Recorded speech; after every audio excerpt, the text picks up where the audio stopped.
ငယ်ငယ်တုန်းကတော့တရက်ကို2ချီ3ချီဇနီးတဲ့ကိုစိတ်ကျေနပ်အောင်ပြုစုနိုင်ခဲ့ပေမဲ့အခုအသက်50ကျော်လာတဲ့အခါမှာတော့တချီပြီးတာနဲ့အလံဖြူပြသွားပြီလားဒုတိယတချီအတွက်ဘလို့ပဲစူးစမ်းမာတောင်မှုကပြန်မလာတော့ဘူးလားဒီနေ့မှာတော့အမျိုးသားတိုင်းတီထားတဲ့အိမ်အောင်ရေးရှိုးဝက်ချက်တစ်ခုကိုအိမ်ကအသေးစိတ်တေချာလေးရှင်းပြပေးသွားမှာပါငယ်ငယ်တုန်းကတော့တရက်ထဲ2ချီ3ချီဇနီးတဲ့ကိုစိတ်ကျေနပ်အောင်ပြုစုနိုင်ခဲ့ပေမဲ့အခုအသက်50ကျော်လာတဲ့အခါမှာတော့တချီပြီးတာနဲ့အလံဖြူပြသွားပြီလားဒုတိယတချီအတွက်ရှင့်ညီလေးရဲ့မာတောင်မှုကဘလို့မှပြန်မလာတော့တာမျိုးကြုံဘူးကြမှာပါဒါဟာရှင်တယောက်တည်းဖြစ်နေတာမဟုတ်ပါဘူးစေပညာအရဒါကိုပြန်လည်နှိုးကြရန်အချိန်ယူရခြင်းလို့ခေါ်ပါတယ်တချီပြီးသွားတဲ့အခါအမျိုးသားခန္ဓာကိုယ်မှာပြန်လည်ထူထောင်ခြင်းတစ်ခုလိုအပ်ပါတယ်ငယ်ငယ်တုန်းကမိနစ်ပိုင်းပဲကြာပေမဲ့အသက်ကြီးလာတဲ့အခါနာရီနဲ့ချီပြီးကြာတတ်ပါတယ်ဒါဟာရှင်ရဲ့ခန္ဓာကိုယ်ထဲမှာကျဉ်းနှံ့မှုဟော်မုန်းမြင့်တက်လာပြီးစိတ်လှုပ်ရှားမှုဟော်မုန်းထိုးကျသွားလို့ပါဒါဟာသဘာဝတရားပါပဲ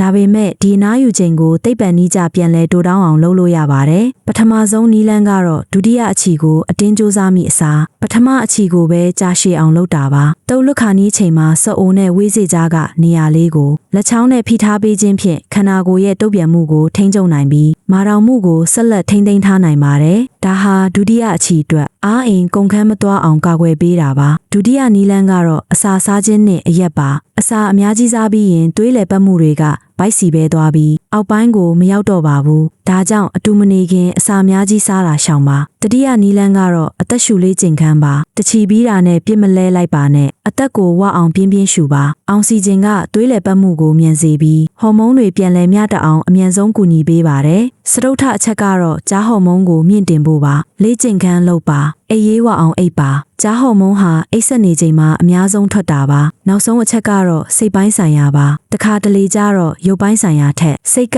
မလန်းဆန်းလို့ဖြစ်တတ်ပါတယ်ပတ်ဝန်းကျင်အသစ်ဒါမှမဟုတ်စိတ်လှုပ်ရှားစရာအပြုအမူအသစ်တွေကရှင်းရဲ့အာယုံကြောကိုပြန်နှိုးကြစေပြီးဒုတိယအချီအတွက်အသင့်ဖြစ်စေမှာပါကဲအမျိုးသားဒူကြီးရေအသက်ကြီးလာတာဟာအိမ်အောင်ရေးတုကကုံဆုံးသွားတာမဟုတ်ပါဘူးရှင်းရဲ့ခန္ဓာကိုယ်ကိုနားလည်ပြီးအခုပြောတဲ့နီးလန်းတွေကိုလိုက်နာရင်အသက်50ကျော်ပေမဲ့လည်းယုံကြည်မှုအပြည့်နဲ့ဇနီးတဲ့ကိုစိတ်ကျေနပ်အောင်ပြုစုနိုင်မှာပါဒီနေ့ပြောပြသွားတဲ့နီးလန်းတွေကရှင်တို့အတွက်အသစ်အဆန်းဖြစ်စေမှာပါနောက်ထပ်လည်းအိတ်ခမ်းထဲကရှိုးဝက်ချက်တွေကိုသိချင်ရင်အိမ်ရဲ့ channel လေးကို follow လုပ်ထားပြီးဆက်လက်အားပေးကြပါဦးရှင်အားလုံးပဲအိမ်အောင်ရေးဒုက္ခအပြည့်အဝခံစားနိုင်ကြပါစေ